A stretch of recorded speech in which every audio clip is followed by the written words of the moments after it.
ఇలా ఉత్తమ్ కుమార్ రెడ్డి గారు కానీ కాంగ్రెస్ పార్టీ నాయకులు పదే పదే అవినీతి అని చెప్పి మాట్లాడుతూ ఉన్నారు.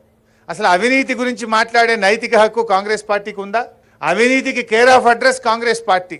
ఈ దేశంలో ఈ రాష్ట్రంలో అసలు కాంగ్రెస్ పార్టీ హయాంలో జరిగిన స్కాములు తీస్తే చాంతాడంత లిస్ట్ వెళ్తుంది.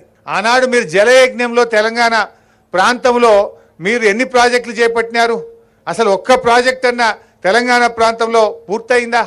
33 ప్రాజెక్టులు జలయజ్ఞంలో మీరు చేపడితే 10 ఏళ్ల కాంగ్రెస్ పాలనలో ఒక్క ప్రాజెక్టు కూడా మీరు పూర్తి చేయలేదు. జలయజ్ఞాన్ని ధనయజ్ఞంగా మార్చింది మీరు ఆ రోజు కాగు 52,000 కోట్ల రూపాయల అవినీతి జరిగిందని మీ జలయజ్ఞాన్ని ఆ రోజు తప్పుపట్టినటువంటి విషయాన్ని నేను గుర్తు చేస్తా ఉన్నా. అసలు ఈపీసీ పద్ధతి తెచ్చింది మీరు, అవినీతికి మరి తలుపులు తెచ్చింది మీరు.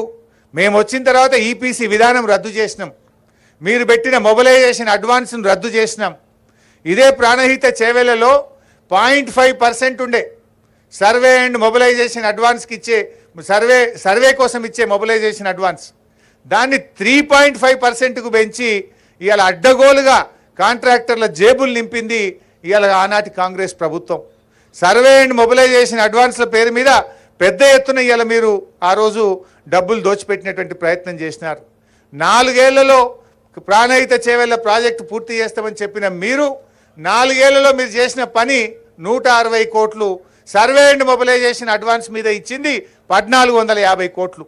చేసిన పని 160 కోట్లు, సర్వే మొబిలైజేషన్ అడ్వాన్స్ మీద లేపిన బిల్లులు 1,450 కోట్లు కాంట్రాక్టర్లకు ఇచ్చింది మీరు. ఇలా మీరు మాట్లాడుతుంటారు చేసిన పని 160 కోట్లు, ఎత్తిన బిల్లులు 1,450 కోట్లు. ఇక మీరు అవినీతి గురించి మాట్లాడతారు. 7 ఏళ్లలో ప్రాణహితకు శంకుస్థాపన చేసి 7 ఏళ్ళు అధికారంలో ఉంటే తమ్మిడిహట్టి దగ్గర తట్టెడు మన్ను దవ్వలే మీరు. కనీసం అంతర్రాష్ట్ర ఒప్పందం చేయలే. 3 చోట్ల కాంగ్రెస్ ప్రభుత్వం ఉన్నా మహారాష్ట్రతో ఒప్పందం చేయలేనటువంటి ప్రభుత్వం పార్టీ మీ కాంగ్రెస్ పార్టీ. మీరా మాట్లాడేది? శ్రీహరన్న చాలా వివరంగా చెప్పిండు ఎందుకు మార్చినామని. ఇవాళ పాపం ఆయన మరి అమాయకంగా మాట్లాడుతుండా, తెలిసి మాట్లాడుతుండా పాపం, లేదంటే రేవంత్ రెడ్డి గారి సావాస దోషం ఉత్తమ్ కుమార్ రెడ్డికి అంటుకున్నదో నాకైతే డౌట్ వస్తున్నది. రేవంత్ రెడ్డి నోరు తెరిస్తే ఆయన మాట్లాడతాడు, కానీ ఉత్తమ్ కుమార్ రెడ్డి కూడా ఈ మధ్యలో అదే పని మోపోయింది. ఆయన ఏమంటుండే ఇవాళ హైదరాబాద్లో ప్రెస్ మీట్ పెట్టి తమ్మిడిహట్టి దగ్గర నీళ్లు లేవని బీఆర్ఎస్ పార్టీ దుష్ప్రచారం చేస్తుందట. ఇది సెంట్రల్ అసెంబ్లీలో కూడా అట్లే అబద్ధాలు ఆడిండు. దొరకబట్టి చెప్తే కనీసం తలకాయ కిందకేసుకున్నాడు. అసెంబ్లీలో ఇరిగేషన్ మీద వాళ్ళు విడుదల చేసినటువంటి బుక్కులో అన్ని తప్పులే, శుద్ధ తప్పులు. అసెంబ్లీ సాక్షిగా అప్పటిదప్పుడు దొరకబట్టి మాట్లాడితే క్షమాపణ చెప్పమంటే నోరు తెరవలే. ఇవాళ కూడా మళ్ళీ అబద్ధం మాట్లాడిండు. నీళ్లు లేవు అని బీఆర్ఎస్ పార్టీ దుష్ప్రచారం చేస్తుంది అంటారు. ఇది సెంట్రల్ వాటర్ కమిషన్ మన రాష్ట్ర ప్రభుత్వానికి రాసిన లేఖ 4 మార్చ్ 2015, 4 మార్చి 2015 నాడు కేంద్ర జల సంఘం తమ్మిడిహట్టి దగ్గర నీళ్లు లేవు, ప్రత్యామ్నాయం చూసుకోండి అని కేంద్ర జల సంఘం మన రాష్ట్రానికి రాసిన లేఖ.